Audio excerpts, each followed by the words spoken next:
סרן וסים מחמוד, סגן מפקד פלוגה ו7 מלוחמיו נפלו לפנות בוקר במהלך התקפה על תל סולטן שברפיח.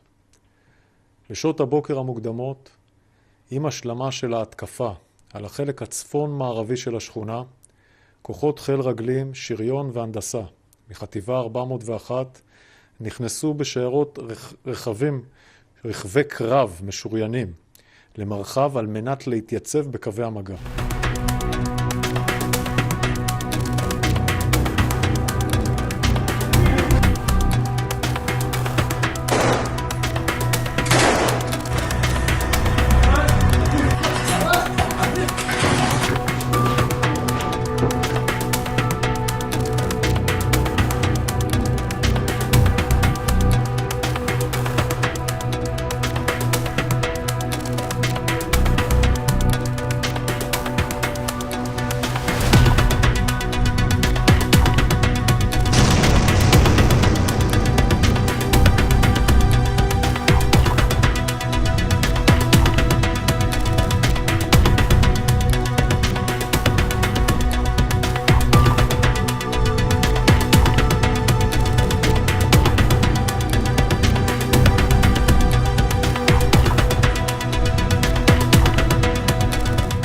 לפי המידע שבידינו, בשלב זה, באחד הכלים ההנדסיים בשיירה אירע פיצוץ עז שנגרם ככל הנראה מאמצעי חבלה שהוטמן במרחב או כתוצאה מירי של טיל נגד טנקים.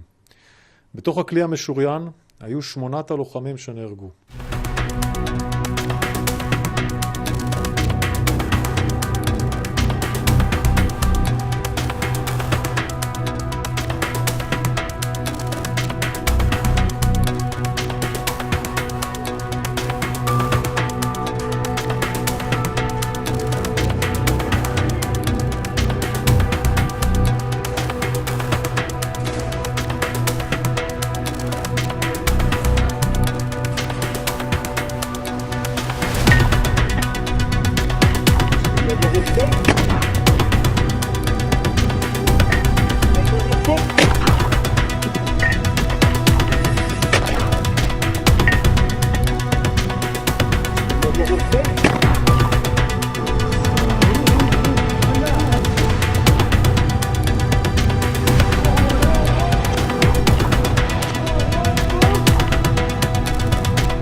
אל תיתנו לאיש להסיט אתכם מהעובדה הפשוטה והברורה.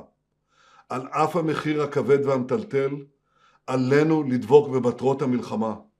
השמדת היכולות הצבאיות והשלטוניות של חמאס, השבת כל חטופינו, וידאו שעזה לא תהווה עוד איום על ישראל, והשבת תושבינו בבטחה לבתיהם, הן בצפון והן בדרום.